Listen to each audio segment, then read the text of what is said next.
Hello, everyone. Good evening. Thank you so much for joining us. I hope you enjoyed our pre-show entertainment music. Tonight is our core choreography competition artist talks episode 6. This is our last episode of the series. Over the past few weeks, we have been going live every Tuesday to speak with the semi-finalists of our choreography competition that launched last year into that 2019. And we go live and give them space to share their thoughts, perspectives, and to learn more about their work. The winner of our C3 competition will set a new work on CHEN Project dancers for our next season, and we are currently aiming for fall 2021. So stay tuned for those updates. My name is Jessica Chen, and I am Artistic Director of CHEN Project, and I am one of your hosts this evening. My preferred pronouns are she, her, hers, and I am currently occupying stolen Lenape land, which is referred to as Midtown Manhattan, New York. Joining me this evening is Neysha, my co-host. Neysha, say hello. Hi everyone. Welcome to our last episode. My name is Neysha Merced. I am a CHEN Project dancer. My preferred pronouns are she, her, and hers, and I am currently occupying stolen Lenape and Canarsie land, otherwise known as Brooklyn, New York. So each episode, we have highlighted different events, news, and organizations in the dance community. We give a brief introduction and include links in the chat box. Our past episodes are available on YouTube, so please feel free to check it out and learn more about these organizations and events that we have highlighted each week. We have mentioned Black Dance Stories, Asian American Arts Alliance, Arts on Site, Dance NYC, Dance Studio Alliance's petition to save the future of dance in NYC, Brooklyn Bridge Park's Open Studio Series, and the Performance Lab E Pluribus Unum, which Jessica will be a part of this Saturday, October 24th at 8 p.m. EST. Since this is our last episode, we will like to highlight a very exciting virtual event coming up this Sunday, November 1st, 2020 at 7 p.m. EST. CHEN Project is premiering our first dance film, I Can Almost See You. This is a contemporary dance work inspired by traditional Chinese folk dance, and it is set to the backdrop of New York City. I, Neysha, will be speaking with creatives from the film, including our very own CHEN Project Artistic Director, Jessica Chen, dancer Jay Sheng, and composer Tony Yang, to talk about the creative process and inspiration. At the beginning of our launch party, former JCP collaborator Dennis Diaz will coach us all on how to make a delicious JCP-themed cocktail or mocktail that he invented especially for this occasion. Ingredients will be released when you RSVP. The cocktail's name is Collaborative Chambition because it's a collaborative effort and loaded with ambitious goals and embodies strength, grace, and adaptability. Doesn't that sound good? We are dropping the registration link in the chat box. It's free and it'll be festive and fun, so I hope you will join us. There is limited space in the Zoom event, so grab your virtual spot quickly. I did, so come join us this weekend, actually. Right back to you, Jess. This is the last time I'll be saying that. Oh, it's actually not this weekend. It's the following weekend, November 1st, the day after Halloween. November 1st. Yes, thank you. Yeah, no problem. Thank you so much, Neysha. It's been so fun working with her on this. So I want to say now hello to everybody that's out there. If you're joining us this evening, if you can just please comment in our chat box so that we know who's here with us. And also please use the chat box as a way to comment or ask questions to any of our panelists. Neysha will also be gathering questions for our panel discussion at the end of the show tonight. And lastly, we do kindly ask for your patience should we experience any technical difficulties, we will do our best to troubleshoot everything as we navigate this digital space. So without further ado, we are going to welcome our first guest of the evening. We'll say bye to Neysha for a little bit. She'll be back at the end. Our first guest of this evening is Michaela Peterson. Michaela, are you there? Yes. Hi. Hi. Thanks for joining us. Thank you for having me. Michaela, can you please introduce yourself and tell us a bit about your work? Yes. Hi, my name is Michaela Peterson. My preferred pronouns are she, her, and hers.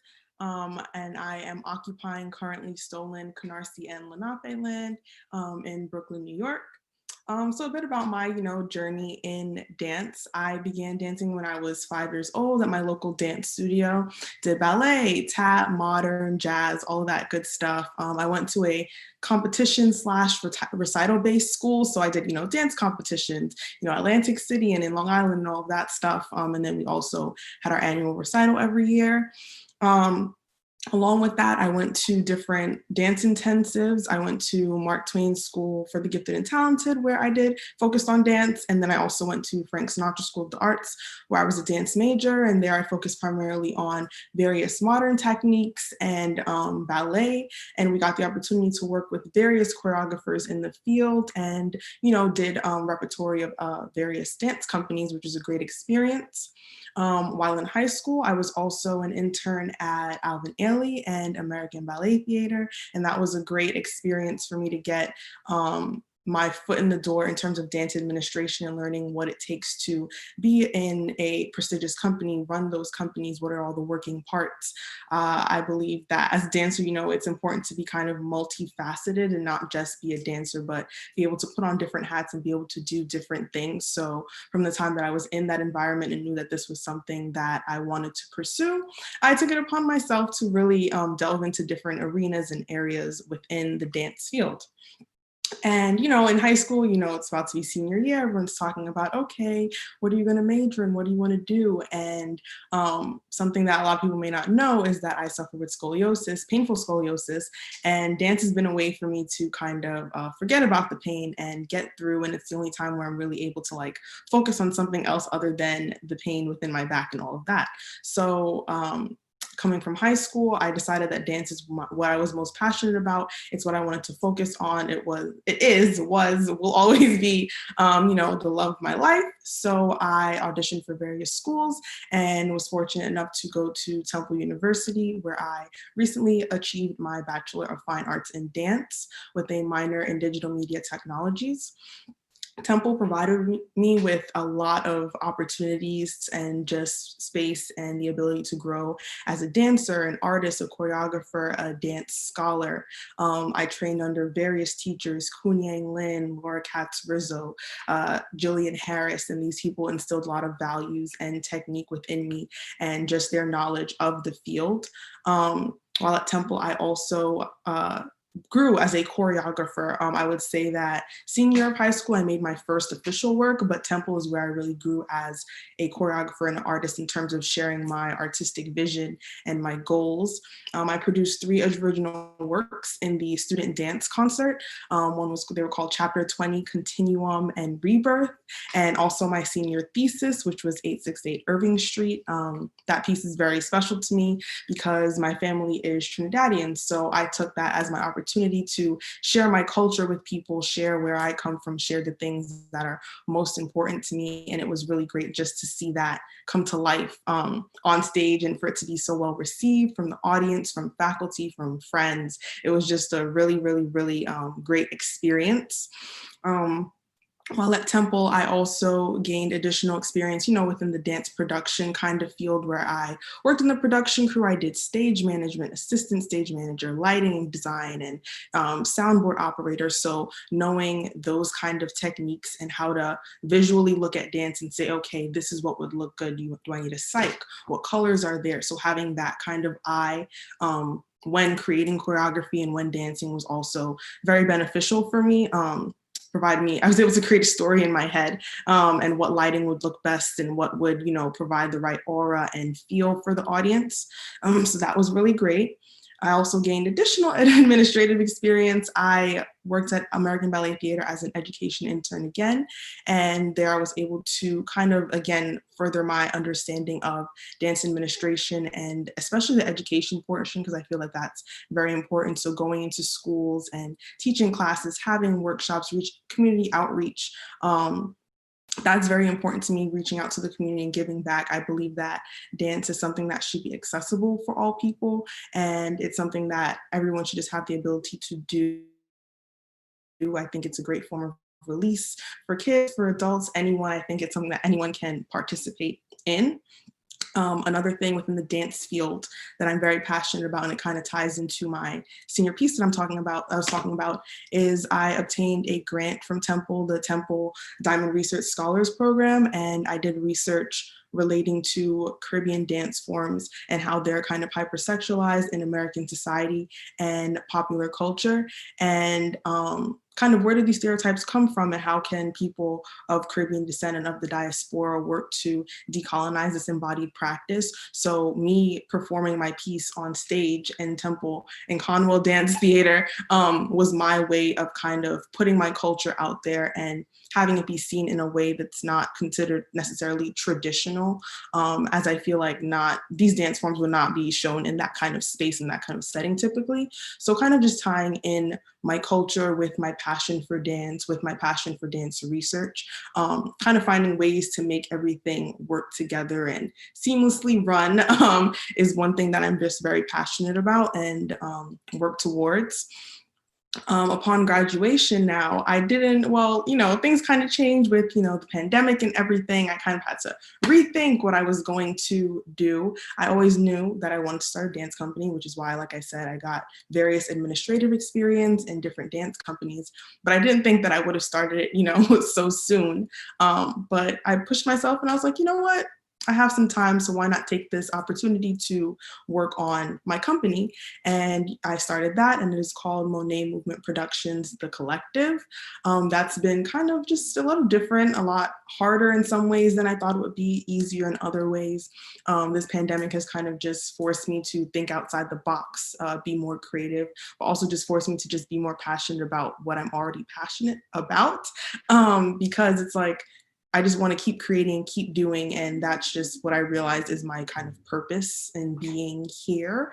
I love what I do, so I think that it's just important for me to keep going and not let anything get me down or kind of dissuade me or get me, just kind of like a funk. It's like, okay, how do I just keep doing what I love? So with my company, it's been just, a really great experience. I'm learning a lot. It has been a lot, but we were recently selected to perform a couple weeks ago in the Making Moves Dance Festival, which was really great. My first, company performance, first real step as a professional post-graduation, which was really, really great. That process as a choreographer kind of shifted because everything was virtual. So, you don't have that in-person connection. I can't say, okay, let me look at you guys and I'm on a screen trying to see everybody and all of that stuff. So just that artistic process definitely shifted. It became a lot more collaborative than even normal. I do enjoy collaborative process with my dancers.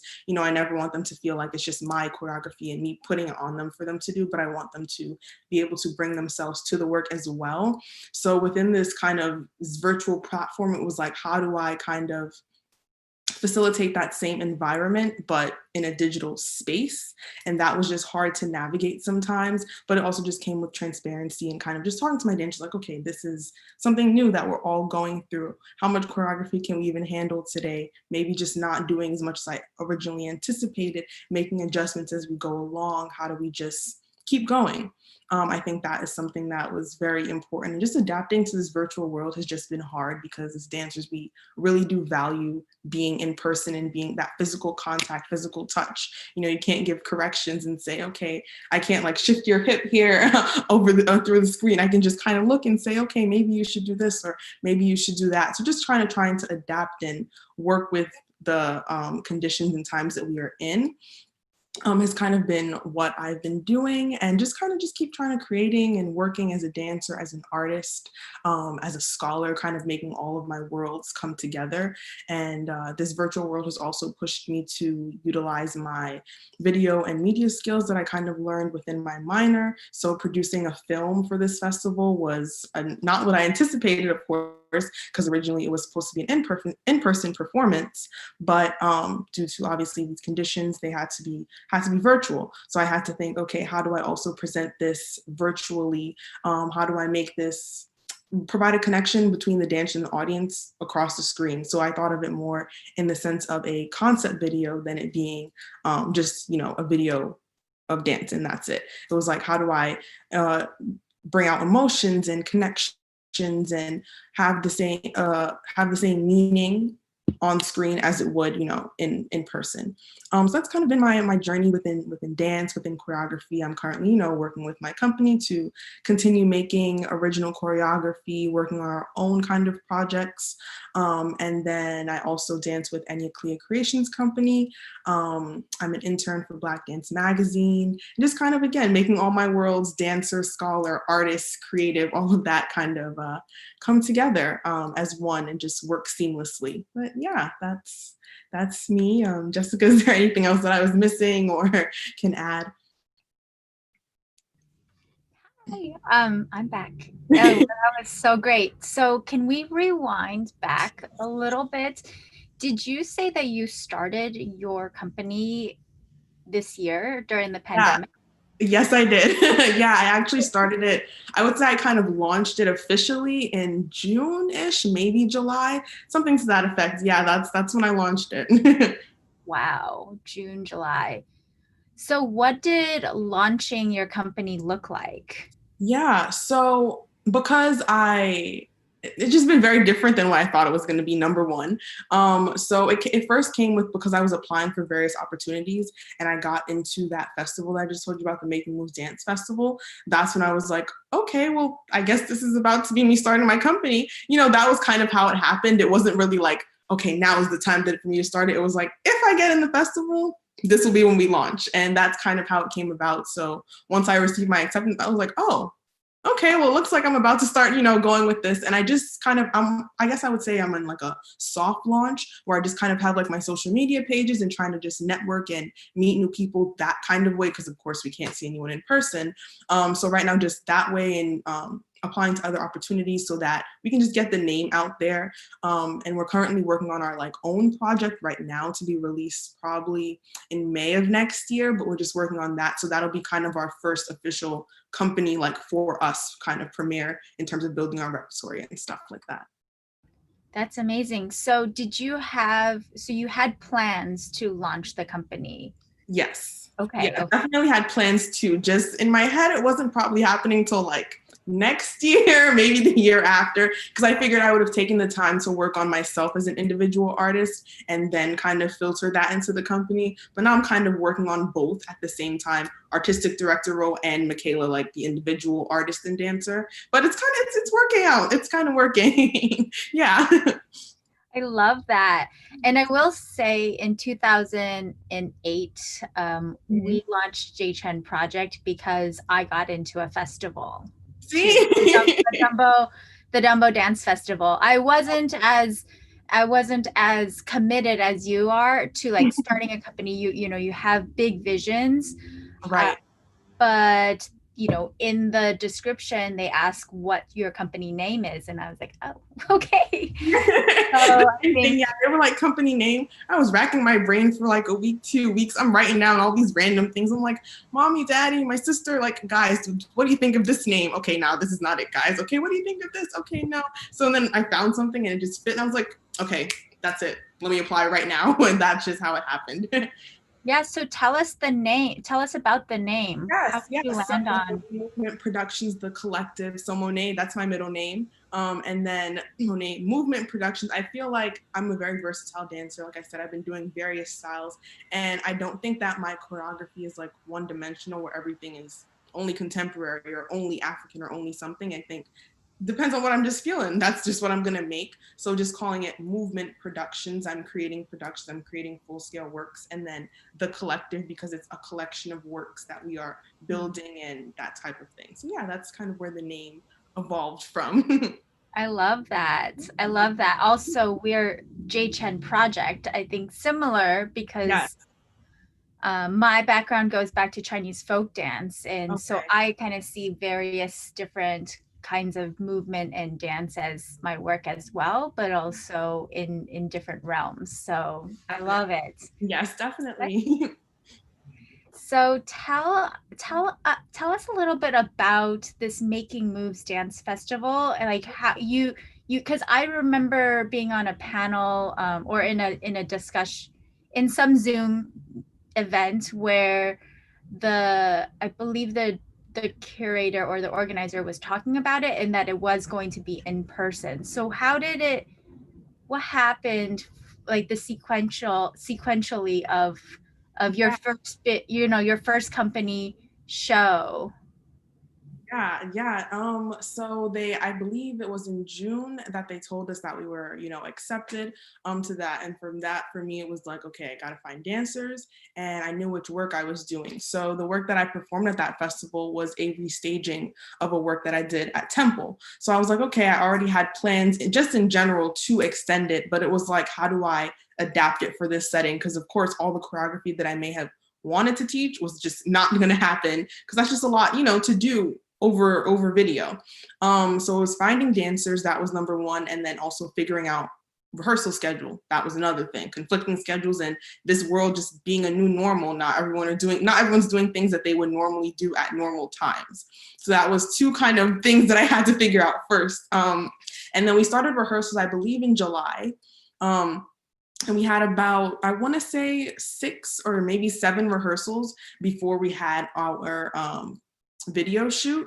And that was just a lot to navigate, in terms of, it was just me watching the video and like, okay, this chunk is what we'll do here, this chunk here, this chunk here. Okay, who's gonna do it here and who's gonna do it when?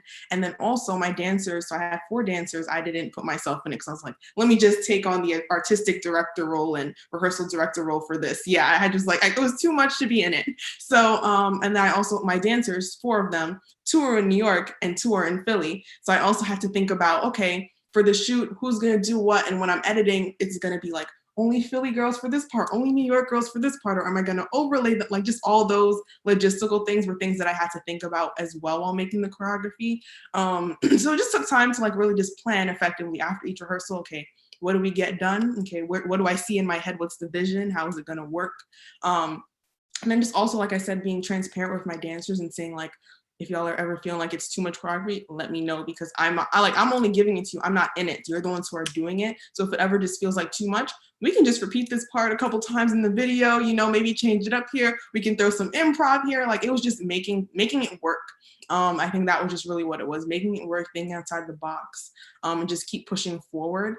And I was just great to have like really great dancers. My family supported me, my sister, also like my video editor / director of photography. She's also like one of my really good friends. So she was able to also like provide vision. And I think that also helped in terms of creating the project and stuff, because like I'd say something and I'm like, okay, but this is not making any sense. Then she'd say it and she's like, Michaela, just do this, da da da da da. I'm like, oh yeah, that's what I meant. That's perfect, So just having people around who kind of saw what I was seeing and also could like feed into the vision that I had was just very important as well. Because again, this is not an easy kind of transition to be in and to be doing. So just having people around to kind of help me along as well was very important.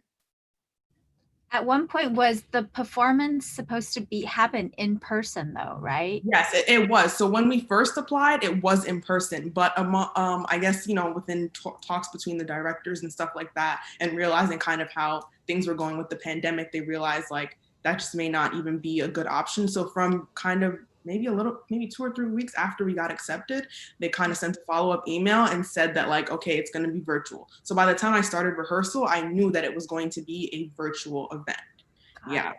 I see. Yeah, just a lot of navigating. Yeah.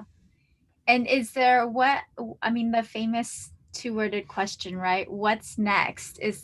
Are you working on something right now? Yes. So we are about to start working on our next project, and that will be an extension again of my senior thesis, 868 Irving Street, which is just an ode to my Trinidadian culture, where I kind of just talk about our roots, where we came from, our celebrations of Juve and Carnival. Ideally, in my head, when we have this evening length work, it's going to be in person, but I know that may not happen for a while. So I'm kind of going to work on it in segments and release like little bits as dance on films, so that it's like, okay, I'm curating the materials so that when it is in person now, all right, boom, I already did that. It's just time to piece it all together and show it to everybody, kind of thing. So that's what we're kind of working on. We start those rehearsals in about 2 or 3 weeks. We're going to start working on that, and that's hoping to air that and have that premiere probably in May of next year. Yeah. Woo, okay. I'm excited. Yes, definitely. That's so awesome. Okay, well, we're going to say goodbye to Michaela for a little bit, but she'll be back at the end of our episode. So if you have any questions for her, please drop it in our chat box and we will ask her in a few. So thank you so much for sharing. See you soon. And amazing. So our second guest of this evening is Charlie Santagato. Charlie, hello. Hello. How are you? I'm doing good. How are you? Good. So Charlie, please introduce yourself and tell us about your work. Sure. My name is Charlie Santagato. I use she, her, hers pronouns, and I am currently occupying stolen Muncie Lenape land, which is referred to now as Metuchen, New Jersey. I've been dancing for a long time, as probably most of us have. I started dancing I was a gymnast when I was younger, actually for a long time, through college. But when I was little, we did ballet in our gym. And I loved ballet. Everyone hated it except for me. And so I started going to a studio separately, and I trained in ballet, jazz, tap, the whole 9 yards. I, like Michaela, was also a competition dancer. Can't say I miss those days, but I learned things from them for sure. And so I'm actually from Florida. I grew up in Orlando, and I went to a studio there called In Motion Dance Project for basically my whole childhood. And definitely owe like a lot of things to them. And then I decided to go. It was a big deal for me to figure out where I wanted to go to college because I did lots of different things. I danced competitively. I was a really high level gymnast. I played piano, and I was like, okay, how am I going to continue to do all of these things? And it turned out that Rutgers University was the best place to do so. I was offered a full scholarship there, actually both academically and for gymnastics. So that made the decision a lot easier. And I went to Rutgers and decided to major in philosophy, and I triple minored in dance, creative writing, and music. And although I didn't major in dance and get a BFA, I knew that I wanted to dance professionally. I mean, I've known since I was like 10 or something, as much as you can know your professional career at 10. And so I danced a lot, as much as I could while I was in college, but I was also on the D1 gymnastics team. So as you can imagine, my body was angry, but it's a bit better now that I'm done with gymnastics. And so I presented work every year as part of the student choreography showcases at school. And immediately after graduating in 2017, I began applying for a million festivals and got into some. And so our first official performance as Mignolo Dance, which sort of I think is similar to both Jessica and what Michaela said about, their first performance as a company. It was like, okay, yeah, let's throw the name on here and see how it goes. And it's super stuck, and we've been performing under that name ever since. Our company name is Mignolo Dance.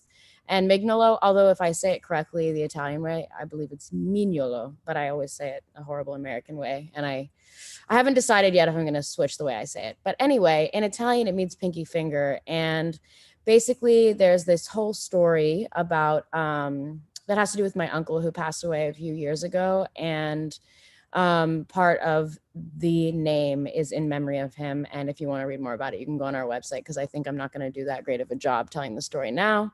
But there's a nicely written version of it on the website. So the name is super meaningful to us. And yeah, so we've been performing since 2017, and I'm sort of like an aggressive go-getter. So we've done a lot of shows. We've done like more than 100 shows in the tri-state area. We've performed in Atlanta. I was selected for Dance Canvas Choreographers Initiative last year. I had my work performed in Israel when I was part of a program there. And yeah, it's been really awesome. We've created quite a few new works. And I keep saying we because my sister also choreographs with me. We do some co-choreography. I do some on my own. She does some on her own, which is a fun system. We have done lots of different pieces. And most recently, we have finished our first evening length work. It was supposed to premiere in May at Jersey City Theater Center, but COVID, obviously. But we're super, super excited because we got permission with the help of the Metuchen Arts Council, who we're very close with and very fortunate to have their support. as the only Metuchen-based dance company. Shocker. It's a very small town in New Jersey, so it's not that shocking. But they helped us secure a parking garage. So we're going to be having a drive-in, socially distanced performance of this crazy evening length work that has 13 people in it because I wanted 13 people, and we'll see if my next piece has that many, but I doubt it. But we're very, very excited to be performing it. We've had to recast things because people have moved home for coronavirus, and it's been elaborate, as you can imagine, but we're super excited. We're going to be premiering this work November 14th and 15th in Metuchen, and the piece is called Manifested Destiny, which is, so the piece tracks American culture and history. It's recent because America is very young, but so it tracks American history through great American authors, well-known and diverse ones. So some of the authors that we draw inspiration from are Walt Whitman, Amy Tan, Claudia Rain Keene, John Steinbeck. There's 13 authors. Each dancer represents an author. So we're incredibly excited about that. And I could talk about it the whole time. So maybe I'll bring it up again later.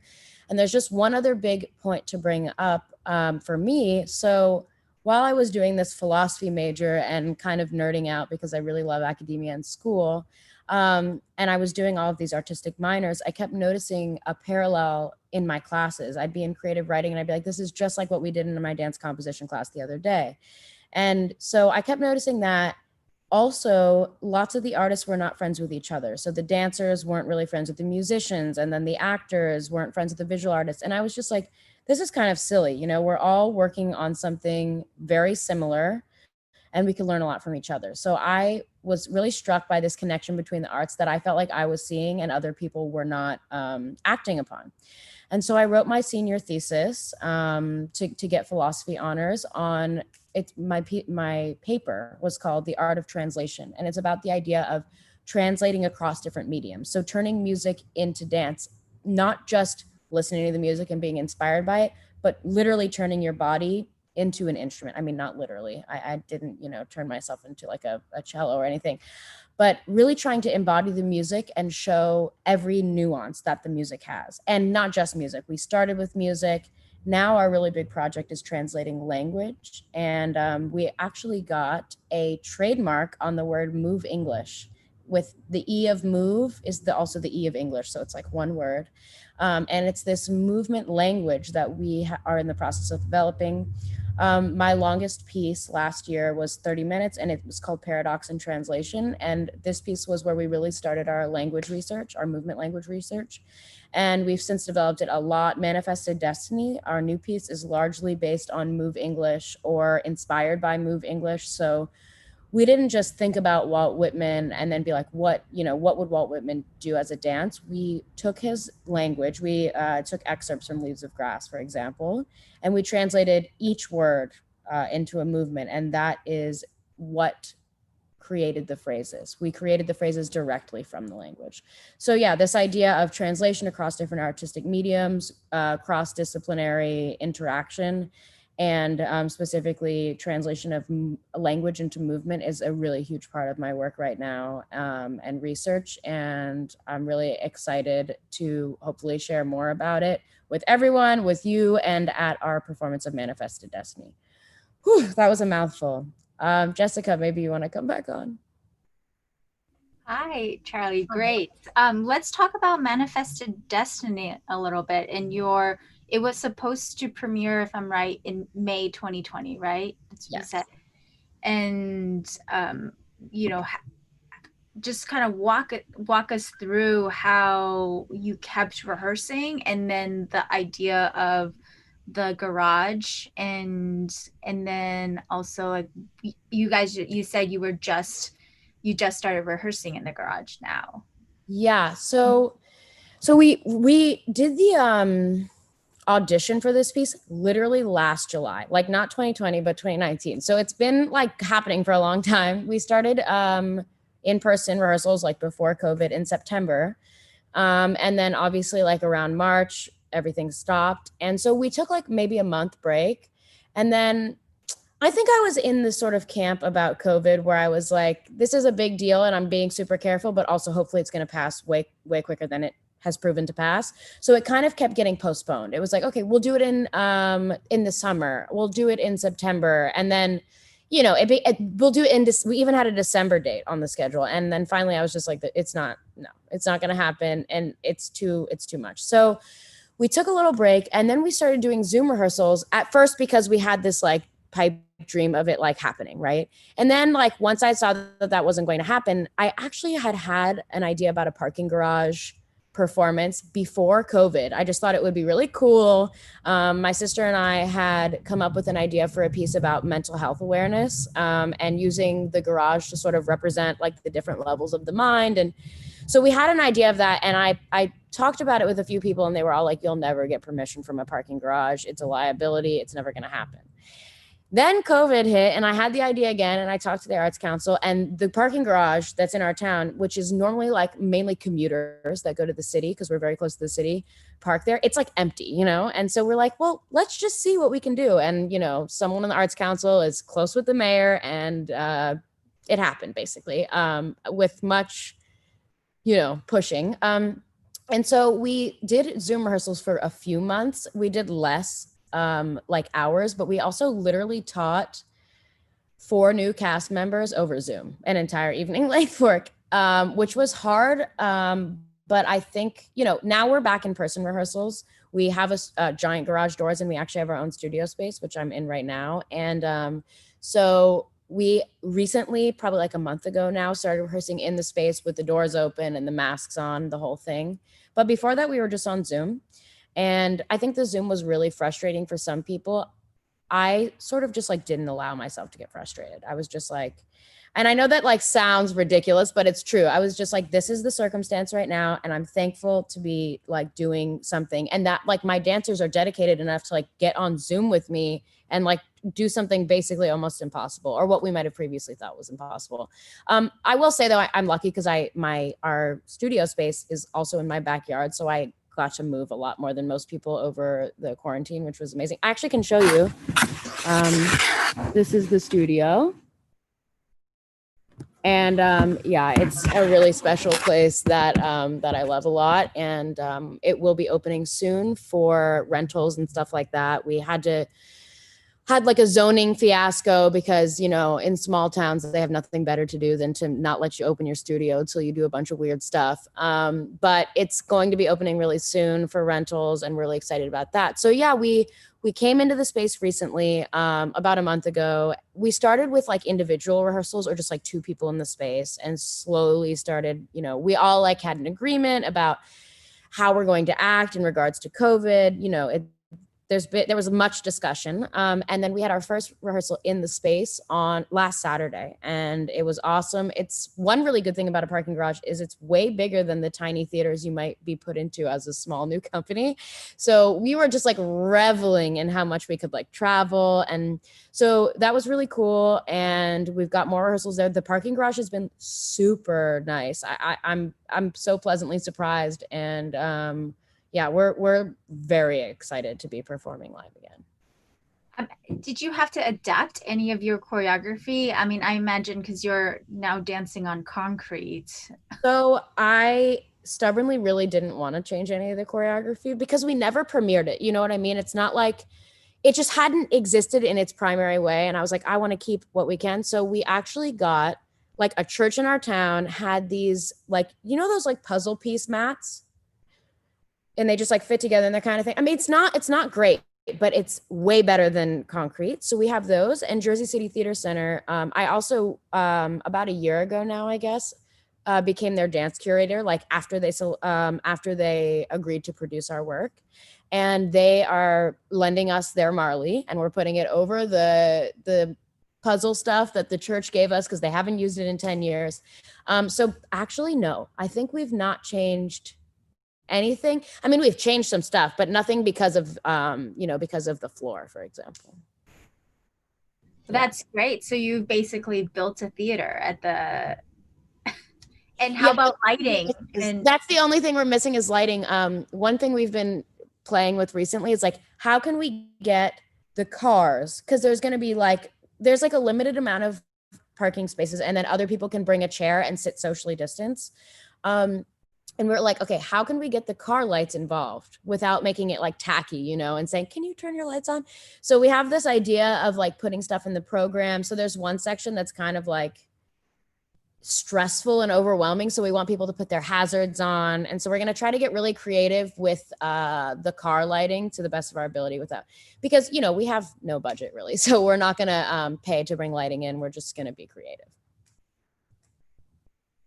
So awesome. So have you told us when the show is? I did, but I'll say it again. I'll say it 1,000 times. It's November 14th and 15th, which is a Saturday and Sunday. They're both at 7 p.m. There's tickets are online. If you type in manifesteddestiny.eventbrite.com. And it's all on there. It's also on our website, which might be easier, which is mignolo.dance.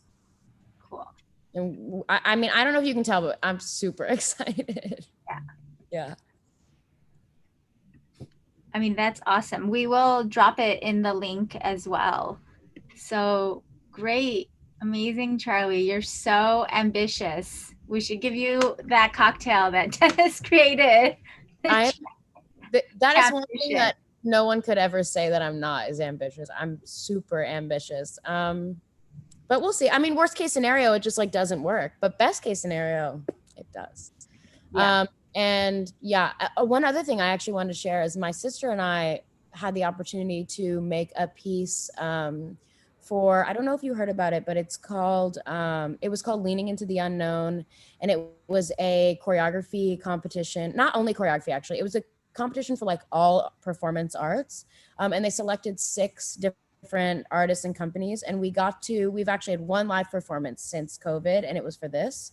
But by live, I mean, there was like 20 people that were allowed to be there, but we were live and we got recorded and then it got streamed. And so we got to make a new piece for that based on a film that we made. And we are looking for new places to perform that as well. It's a duet with me and my sister about COVID and, you know, sort of the claustrophobic conditions of quarantine. And in that piece, we are wrapped in saran wrap and like slowly have to get the saran wrap off. And so that process has been a really fun creative process for us. And because my sister and I mean, we were initially not quarantined together, but because we basically were quarantined together, we were able to like really dive into this duet practice, which was really fun too.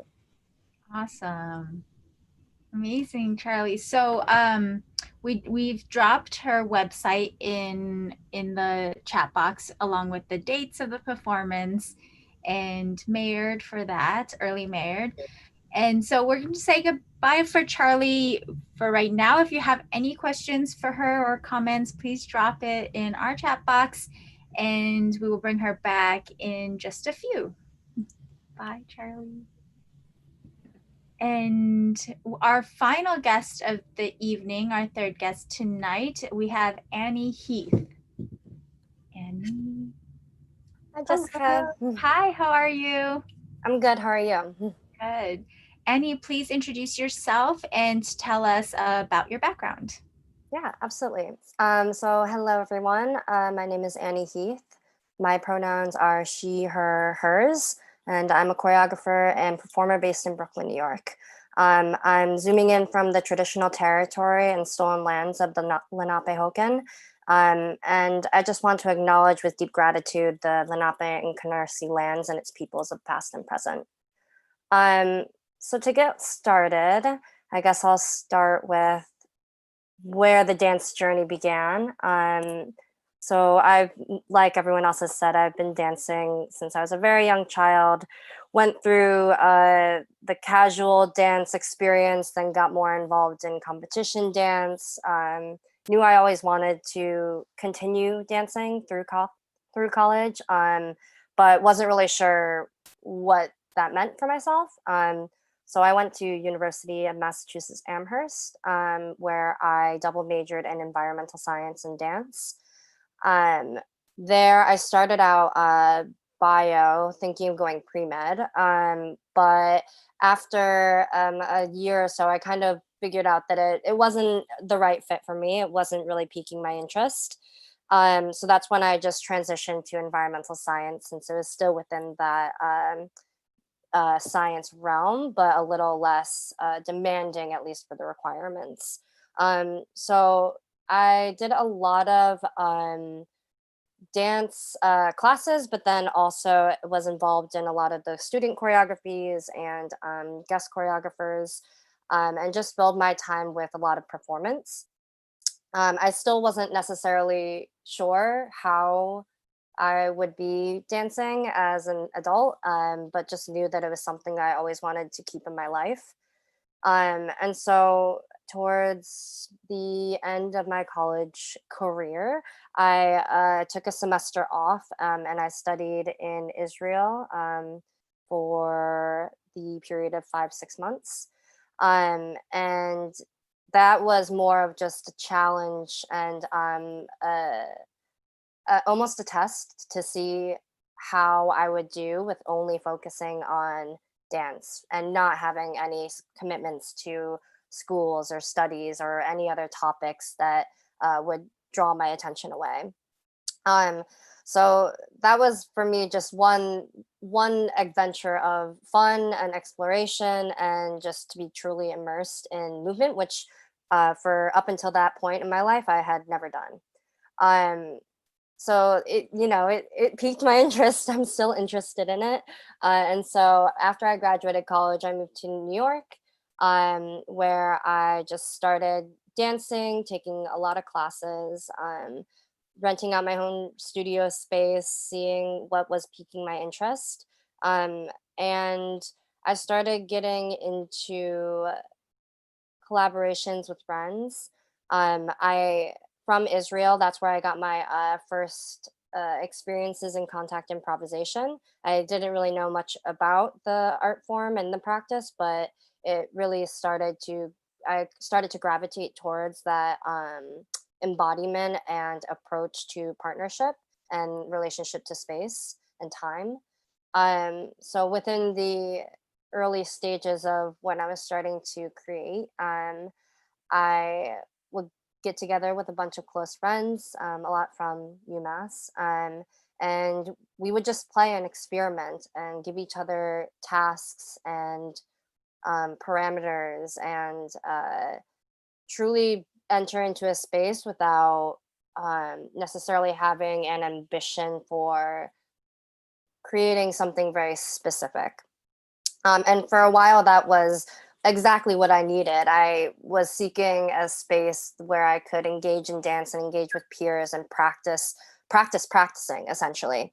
And I danced for a few other choreographers, two close friends, Gabriella Carmichael and Pavel Machuca Zaverzin.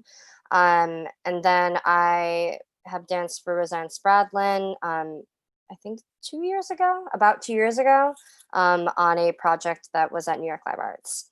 And so I have dabbled in dancing for and with other people, but ultimately my interests and goals within dance are more about creating it within my own interests and practice. And so as I was starting to really dive into like a dance practice with people, I started to realize that I'm not the greatest at directing yet. There was a gap or a little bit of a distance between what I had in my mind or what I was trying to guide versus what the output was. And so I had to take a pause a little bit on the group creations because it was at times discouraging and it didn't need to be. So I wanted to just try a new approach and figure out a new way to engage in developing a practice. And so for me, that really meant to slow down and try to tune into my own keen interests and research. And so a little bit more about my background. I grew up in upstate New York near Rochester. But I was adopted from South Korea when I was a little baby. So I've lived almost my entire life in the States, and have really lived a seemingly normal and simple life. And I think one a thing of adoption is, and people who are adopted, is that everyone comes to confront or deal with their own experiences at different times in their life. And so for me, it was never something that I avoided talking about, but it wouldn't be something that I would bring up. I would talk freely about it if someone would ask me, but it wasn't something that I would readily just give information about. Um, and so I started to get curious as an adult, as I'm starting to have independence and immersing myself in a dance world where you watch brilliant peers and arts professionals really bear out their soul and utilize their personal experiences in a way that is dynamic and thought provoking. And so for me, I started wondering how has my adoption played into who I am as a creative? Does it even at all? And so that started for me with almost a year of very lonely and long rehearsal hours by myself. I would just rent space weekly without necessarily the ambition of creating something specific, but just giving space and time for something to come out through repetition and through just embodying a almost like a psychological state of engaging with this experience. Um, and from there, I had received some performance opportunities and opportunities to grow the work with residencies and like certain like low production performances. And it kind of led me to the opportunity that I'm in right now. So I'm a resident artist for Fresh Tracks at New York Live Arts.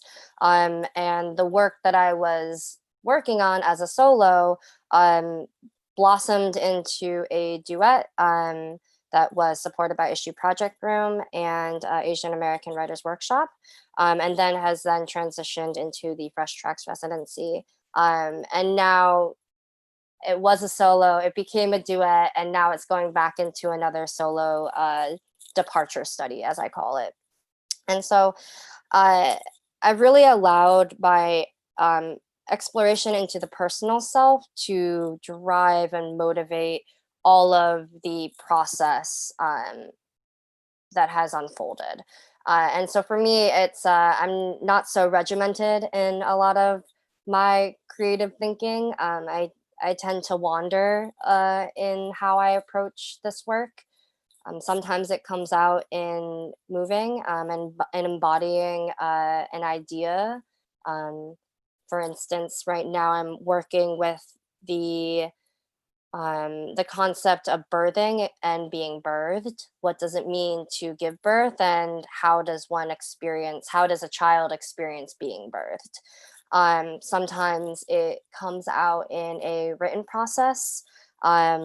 It's almost like you take your diary entries, let them be long-winded, messy, and too much. And over time, I go through all of the entries and do like a selective clipping of words or phrases or ideas that seem to be poignant, and start to edit and rework them for a production, for a way to like instill in a production. And then also I've also been interested in outside of like a creative process, but more in just a personal process. How do I connect to myself as a person? Like what is my culture? Like how do I connect to something that it wasn't quite mine? And so for me, that meant immersing myself in my own interest in Korean culture. So a lot of that had to do with reading like the Korean American diasporic writers, or learning how to speak and read very poorly Korean. Maybe it means researching what art, like visual art, there is. So in the current work and iteration that I'm working on, the I will be collaborating with a visual designer, Leonie Castellino, who is a fiber artist that makes bojagi, which is a Korean textile pattern, essentially, or technique that's essentially like quilting. But you take scrap pieces or just mismatched pieces of fabric, and you, through the technique of how you sew them together, it is a reversible seam on both sides. So it will serve as both a visual design, but also like an entry point into creating this womb experience that I'm working on. But yeah, so I felt like I was, again, wandering through that. I tend to be one who stumbles into my creative process. But I guess I can talk about how working in a pandemic has been. I really admire all of the artists and friends who are super persistent and on the Zoom rehearsals, outside rehearsing, and doing all the difficult tasks of transitioning into this quarantine or social distance mode. For me personally, it is really difficult to enter the mental and creative space of this work when I'm in my home or when I'm with other people or sharing space with other people. It is a space of deep reflection and introspection that is hard to fully immerse yourself in when your partner's on a business call or when your head is about to hit the cabinet. So it has been interesting. I've definitely taken a step back from moving a lot, which is always difficult. I'm also dealing with a little bit of a wrist injury, so I haven't been able to like engage in a daily yoga practice as much, which has also been really hard. But I've been doing some writing and a lot of research, a lot of reading, continuing those Korean language lessons, poorly, but improving. But yeah, I have faith in the time that a process takes and the influence of other ways that you can engage in a creative process outside of movement. And I have such faith that once I am back in the studio, things will come together and slowly piece their way into something for performance. But yeah, Jessica, that's kind of all that I had, but please let me know if you would like to know anything else. Yeah. Can you tell our audience, because I know, but can you tell our audience more about Fresh Tracks and New York Live Arts and the residency program that you're in, how it was and how it is now? Yeah, absolutely. So this is a weird year because they extended the residency. So I was 2019 to 2020, but then they extended it another year because we got cut short. So how that process was, it's like a very like well-known residency for emerging artists in New York City. It's like so incredible what they offer. So how the process works, and it might have actually been different in years past, so I'm not quite sure, but you submit a really, really short proposal or like a application. Like it's the shortest application I've ever done in my life, which was so hard to cut down all that writing into like the tiniest paragraph. But I also love that because things become very clear and succinct.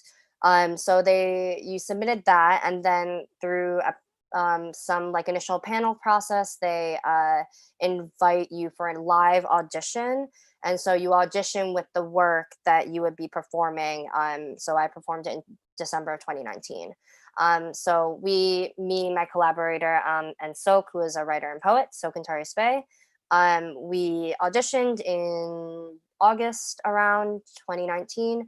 And then they select the 5 artists. And so the December performance is the auditioned work. So it's in theory, like not a new work. And then they provide you studio space for the year. And then there was supposed to be an informal studio showing of whatever you are working on in May or June of this year. But that is postponed and details are still being ironed out. But something will be available, or we will be doing something next June or sometime of that time frame. So it's really great too because the program offers a lot of professional development. So you might talk with people who are really good at grant writing or the business of dance or production help. So you're really learning about the whole aspects of like what it takes to either produce your own show or make the connections so that you could be presented. Oh, have you done those development type Yeah, we did art? we did like almost everything I think last year, but then now this year they're also offering like a few extra ones. I completely forgot the list that they sent recently, but there's a few other development sessions that we'll be having this year as well.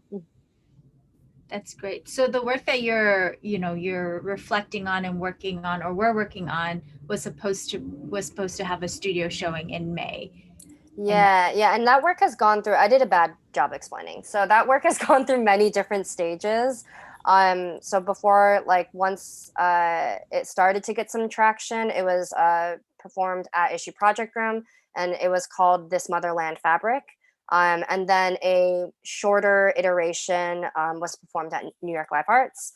And then what I'm calling this now, as it goes back into a solo performance, is Departure Study of Motherland Fabric for now.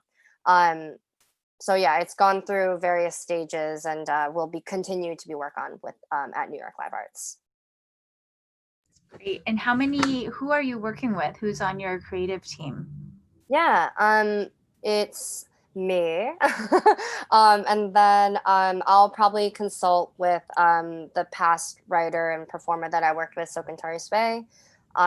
She's just so wonderful to like be an ear and help guide the writing process, since I'm not like a professional writer or creative writer. It just kind of has been something that I've stumbled into. And then I usually have some close friends come and look at the work as I start working or developing it more, and as it gets closer to performance. And then also the visual artist Leonie Castellino, who is we won't start working together until next year, but it's in the works. But it's a solo show, right? Yeah. Okay. Before we bring everybody else back on, I would love for us to tell us if there's any artist or any show that has inspired you recently. Inspired me recently. Oof. It feels like ages ago. Wow. Honestly, okay, this isn't recent, but it's just kind of what's been on my mind.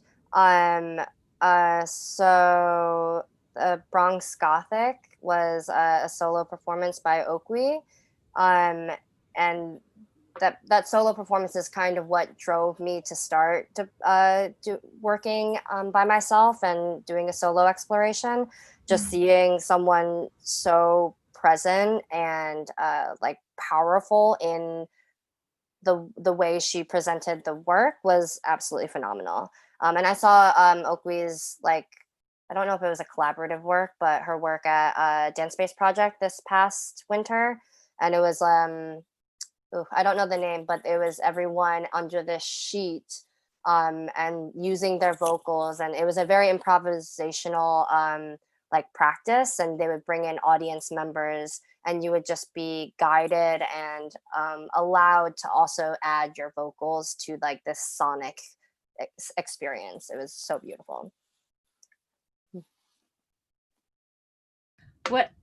Okay, so I think I have a question for you, but let's bring I'm gonna pose it to you, and then we can bring everybody back.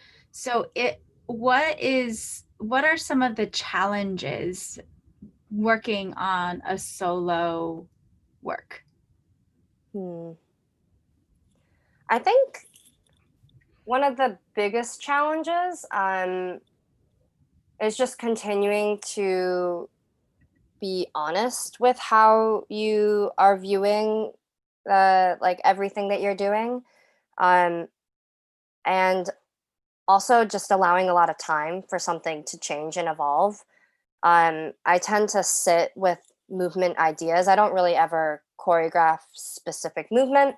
I'll just continue to improvise as something or a theme or a gesture or just a way of moving. Like maybe it's just like sitting up on the pelvis or like the pelvic bones and balancing, and that's it maybe for a few months. So I think it's having the patience and also finding other ways to look critically at what you're doing. And I think also there's less, or you put different amounts of pressure or emphasis on certain aspects.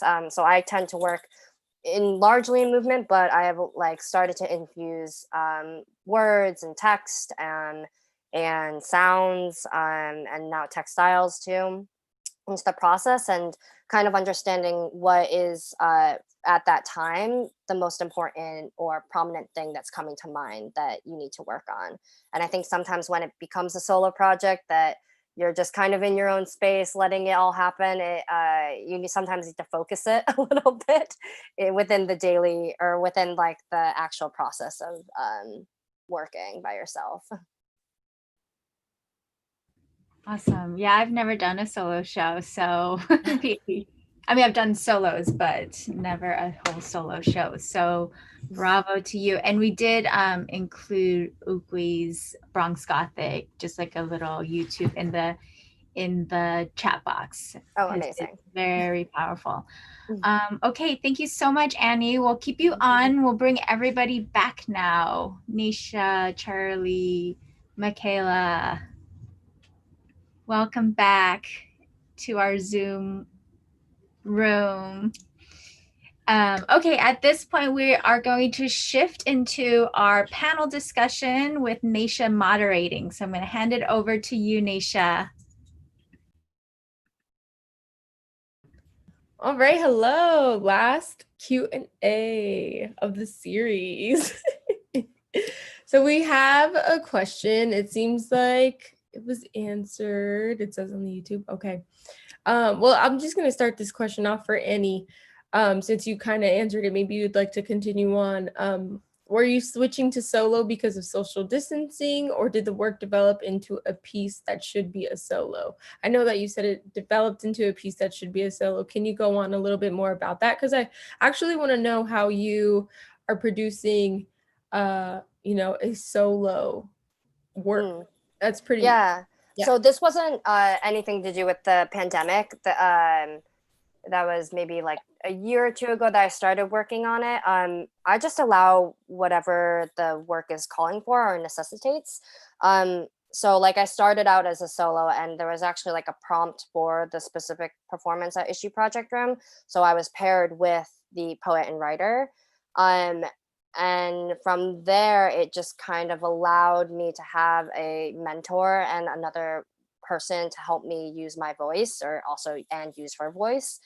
Because I think as dancers, you get so like scared and nervous about vocalizing in front of people. So it just kind of allowed me a little bit more comfort and ease. And I transitioned back into a solo because so the first two iterations at Issue and at New York Live Arts really had a lot of my story about adoption and my experiences with it in like the subtext of the work. And it was really playing with this idea of using Sokantari's experience as a Cambodian refugee and like experiences with motherhood and immigration and growing up in the Bronx. And allowing these two worlds to almost like speak to each other, even though they're so different. And so after that, I just knew I wanted to continue exploring and this process, and the overall thematics of the work still felt like it was fitting to what I was working on.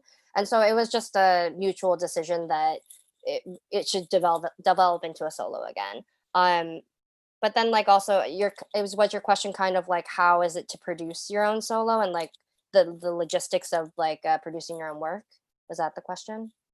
No, but I loved your Oh. answer anyway. It was just like it was answered previously, but I just wanted to ask it again to see if we got something new to come out of it, and we did, which is beautiful. But yeah, it was just, you know, a question about how the work developed into a solo from having those two separate experiences, and also if it was from social distancing, which you already said it wasn't. So yeah, thank you for your answer. Yeah, of course. The next question I have is for Michaela. What aspects from Trinidad do you involve in your work? Yeah, so I think it just depends on the work that I'm doing. I wouldn't say, first off, that every work has like Trinidadian elements within it, because like I still feel like there's still separate entities within doing more traditional stuff that's more modern or contemporary or whatever. So I would say, like, specifically talking about like my senior thesis, it contained a lot of African elements because Trinidad is a very diverse country. There's a lot of different elements within it, like there's a French and Spanish and Indian, a lot of other cultural influences. But the African kind of element is very staple within that. So showing that, but also there's a move called winding, which is like a circular motion of your hips. Another thing called chipping, which is kind of like a step walk shuffle type of thing. I don't know how to best explain that, but like certain things like that. And it's also just very, the culture is very interactive, communicative, in terms of like audience interaction, things of that nature, using like the voice within it. So like cheering people on, whoa, whoa, that's great, da, da, da, da, da, that kind of thing, are those some of the elements that I incorporated within that to kind of make it as authentic to the celebrations while still performing it in like a theater type setting. Yeah, that's what I did. Very beautiful. Yeah, involving the Caribbean in your work. Yes. Charlie, what is it like having a co-choreographer, and how does that creative process shift or change that from the view of an individual choreographer?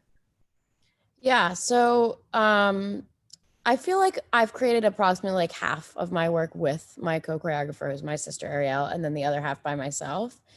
And I think creating by myself, there's a few things. So one thing is that I have like ridiculous ideas sometimes, or like very ambitious ideas. And sometimes my co-choreographer will be like, no, it's too much and we're not doing it. And like, I get that. But when I'm by myself, I do it anyway. So in that way, I'm kind of able to push myself beyond what someone else might think a limit is, which I find, which is something cool about working by myself. I mean, I've made some like really, especially mentally hard. It's usually not physically impossible stuff, but it's stuff that requires like a lot of mental coordination. And so being by myself is really helpful in that capacity. But I think I wouldn't feel that way if I didn't have like sort of the experience of working together to give me the alternate perspective. So working with my sister in the way that I can be kind of like more stringent in a certain sense when I'm working by myself. When I'm working with my sister, I think I can be more exploratory, or yeah. So the way our process often works together is I throw out 1,000 ideas and she like plucks. She's like, this one, that's horrible, this one, but do it in this way. So in a sense, she's almost like a curator and I'm like a producer. And obviously she makes some stuff and I curate some stuff too, but that's kind of like what it boils down to. And so that kind of allows me to like try something that is just like, it might be dumb, but I'll just like throw a million things out there. And so that kind of like helps me just like generate physical content. Whereas I feel like when I'm by myself, I can be like really anal about doing things in this exact way that, that are my idea and not our idea that we come to together. But I will say working together, I think I can get like a little bit of tunnel vision, and that can be a good thing and a bad thing. And when we work together, I'm not able to get that because, there's another person to have this sort of interaction with. Yeah, I think that's my answer to that question. Yeah, I love that. I have another question for you, actually. How do you stay motivated? Because you do so many amazing things and you're just like, yeah, have that go-getter attitude, especially when you're, having a low time or overwhelmed. how do you stay motivated? Yeah. I mean, I think it's like natural. It sounds messed up to say that, but it really, like, I wake up in the morning and I'm like ready to go. I'm like, I want to get things done today. I think what it is there are a lot of things that like tangible things that I want to get done. It's not like, oh, I wish I could be great at this or whatever. It's like I have very specific goals. And I think that I have a pretty good sense of how much work it takes to get them. And it's a lot. And so knowing that I'm really working towards something that I'm passionate about and that I care a lot about helps. Also, actually, I don't do stuff that I'm not passionate about. I find ways to not. And I know that I have moments where I have to do things I'm not passionate about, but I don't ever like settle on something and make it a really big part of my life that doesn't feel like it's serving this purpose that I feel like I have, sort of in me. So, I've had like terrible jobs and been in low places because obviously we have to make money and stuff like that. But I think that when I'm in those situations, I don't sit in them because I feel I can't. I feel like propelled to make an adjustment. And it's really a priority for me to spend time doing things that I think are valuable, not that society thinks are valuable. I quite frankly don't care what society thinks is valuable. And so, and like school was one example. Like I majored in philosophy, which everyone's like, what are you going to do with that? And then I minored in dance, music, creative writing, which it's like, what are you going to do with that? And yeah, I think it's sort of like a refusal to settle for anything less. And that's what keeps me motivated because I have these aspirations and it's not going to be my fault if I don't get them. You know what I mean? Maybe they just like won't happen because whatever, but it's not going to be because of some lack of effort on my part. I don't know how adequate of an answer that is, but. No, it's very adequate. I love that you are just like, yeah, I don't really care what anybody thinks, because that's often very important to, an artist and the confidence and yeah. So thank you. And I do have moments obviously where I care. You know what I mean? It's not that I don't care at all, but it's just that when I like really introspect, I'm like, do I care? No, I don't actually care. And when I get into a low spot, I think actually philosophy helped me with that. You're like forced to introspect and do all of this like mind twisting thinking. And I think it enables you to have those kinds of reflections and be able to sort of be like, that's an emotional state. But what like my rational mind is telling me is something different. And so I feel like obviously I'm actually a pretty emotional person, but I can notice that those are emotions as opposed to like my life is terrible. It's just like, it feels terrible right now. And so, having that sort of like ability to separate those, I think also enables me to keep going. Nice. Well, thank you. And I have a general question for everyone. What would you like to envision for the future of dance? I will start with Annie. Hey, okay. Envisioning. I feel like something I've been thinking a lot about during these times, since I think everyone's been handling the parameters and realities of social distancing in such different ways, is I hope that people are finding new ways and practices to endure in this. And we can hope that all these institutions and organizations are putting in the work to really eventually be more supportive to artists. I think especially as emerging artists, it's really, really difficult to find new ways to continue on. But yeah, I hope that everyone preserves their love for dance and continues to find ways to do it, even if it's not the same in which they were. Thank you, Michaela. I will pose the same question to you. So what, go ahead if you know. Annie kind of touched on the word like support, and I think that kind of ties into transparency and communication within the field. Something that was like really talked about towards the end of my senior year was just like, okay, what are we doing after this? And like things as simple as like, how much do you get paid? What's a standard rate? Where can you go to find little things like that? I feel like aren't necessarily talked about, or people don't try to lend a helping hand. And in these times that we're in now, especially like with the pandemic, I feel like people then started to kind of be more open, like, okay, resources here and this thing here and that thing there. But it's like, we're a community, so why shouldn't we continue to amplify and share these resources at all times? Especially like if it's coming from people who know things and have been in the field for a long time, helping those who are up and coming and who just may not necessarily know where to go or even just have the accessibility to said resources. I think that's something that could just be changed and be better at all, like all of us in the field, just sharing more about what we do and helping others, I think is just very important and would be really great for the community. Yeah, thank you. I think we all need support as well. Charlie? Yeah. So now I'm going to steal a word from you, Michaela. Accessibility, I think, is a huge deal and something that I was thinking about before the pandemic. And I think the pandemic has given us new options for accessibility that we might have otherwise not found. For example, virtual classes. I mean, if those don't stay around, I'm going to be sad. Am I still going to go and take class? Yeah, of course. But I think it's really important. One virtual opportunity, for example, that I think is amazing as far as accessibility is concerned is donation-based Gaga classes. I mean, they're all the time. Anyone can do it. I've done it with my roommates who are not dancers. I've made my boyfriend do it, who is definitely not a dancer. And I think the more that dance is made available, that's gonna. So one thing that really bothers me about dance is that no one seems to care about it, right? Like people outside the dance field don't care that much. And I think that's not good, obviously, for many reasons. But I think the main reason they don't is because they don't have the opportunity to engage with it, first of all, from a young age. And second of all, it's a lot of times when I bring it up, people are like, oh, well, I couldn't afford that. But a lot of these people have been to concerts, for example, and when they think of seeing a dance, they think of like going to the opera, like seeing something at the Met.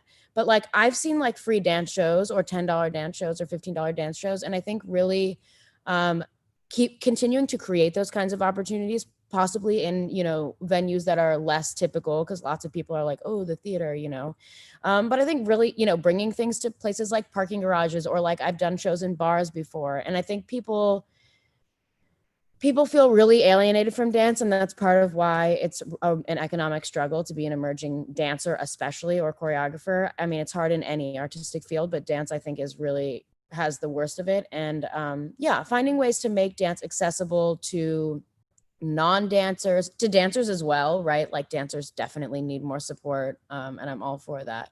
But I'm hoping that some of the accessibility that has started to trickle in during COVID can stick around and be like majorly expanded upon.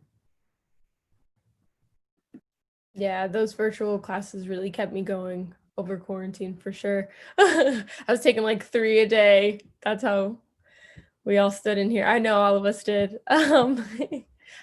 So I have a question about self-care tips, actually. Can you give us one self-care tip that has helped you during quarantine? We can start with you, Annie. My self-care tip is to find something fuzzy to put your face against, whether it's a dog, cat, stuffed animal, maybe a furry friend or like person. I don't know. I found it really helpful to have a dog. I was going to literally say the exact same thing, and now I feel bad, but I feel like at least if I go right after you, then it will make sense. I was going to say, I was getting really nervous about this self-care tip, and then I realized I have my dog, and you just got to stuff your face into the belly of a puppy. Like, that's just what it is. I mean, like, and I'm terrible at self-care. I have to say I'm really working on it, but that's the one thing that I do every day. So I'm super with you on the fuzziness. Like it's totally necessary. And Michaela, one self-care tip? Yeah, I'd say get some fresh air. I know like going outside is kind of like weary and stuff like that, but at least if you just take a little walk, maybe like around your block or in your neighborhood, that's just nice, because I feel like we've been trapped inside or like trapped in place. We can't go out and do anything. Everything's closed or just different things are happening. So just get some fresh air. It's been very nice. Yeah. All right. And the last question is a follow-up to Charlie's previous statement.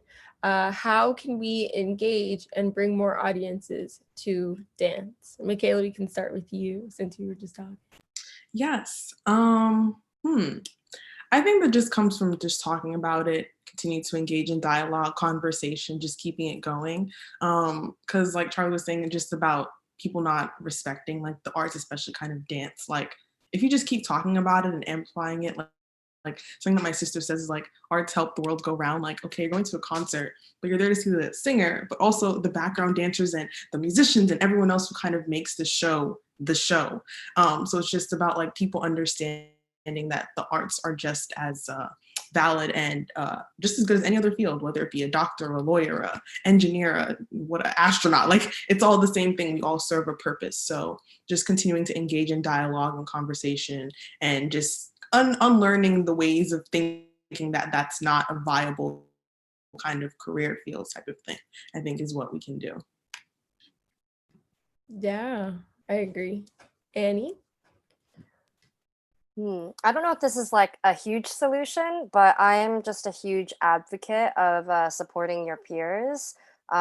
So one of the reasons that I love dance is because I love watching dance and I love watching performance. So I just encourage people who are making, especially because it can be very chaotic when you are in your own creative space, to support your peers and to engage with them on what they're working on. Yeah, supporting other artists for sure. We all need that support in this time. And Charlie? I think one thing which I mentioned really briefly is education. I think there's a huge, complete lack of dance education, unless you're like a dancer, already. There's like little things here and there, but when I think about how many people were in band, for example, compared to how many people took a dance class, I think it's really minimal. So I think that's one place. I think the alternate venues can be something really... I think like people just are excited about the word drive-in, and that is something that can like bring people in, and hopefully then they come and then they have the experience and then their eyes are open to something new. You can't obviously only depend on things like that, but I think it can be a way to just get the kind of exposure that Michaela is talking about, just to get people to even realize that it's happening and there's a lot of work being put into this.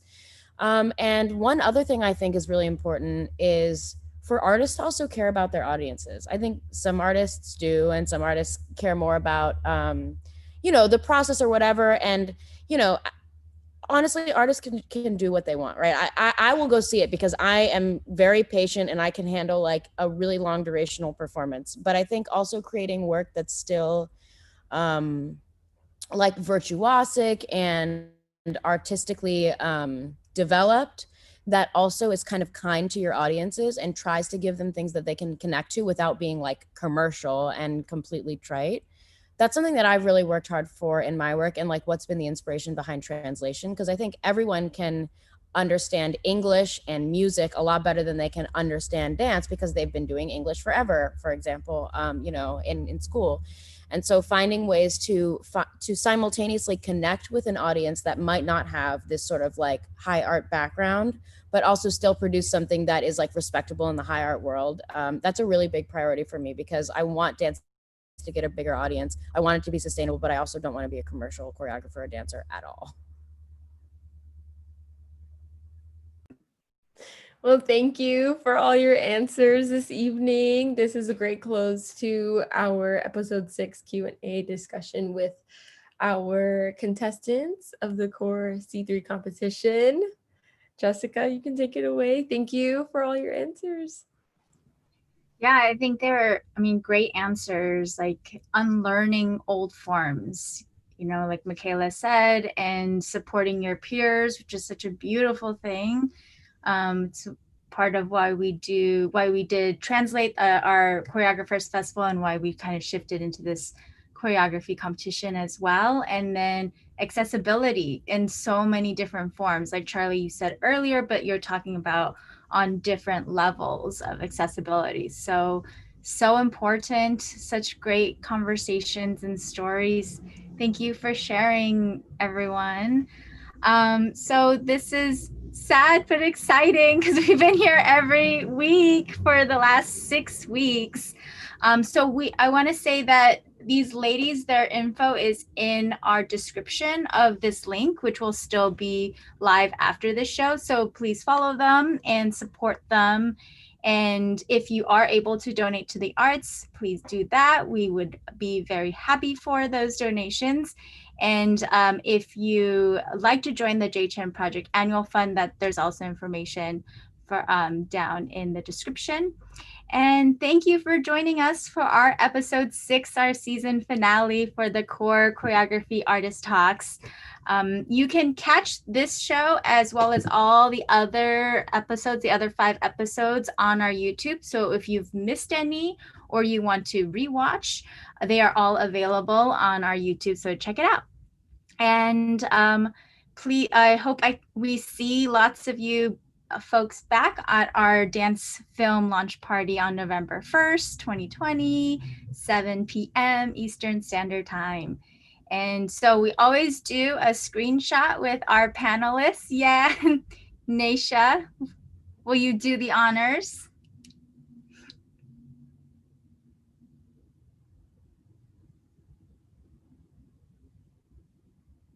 Great. All right. And with that said, we will say goodnight to everyone and these beautiful artists, and we will see you all virtually or in person soon. Bye-bye. Thank you so much. Thank you so much. Bye.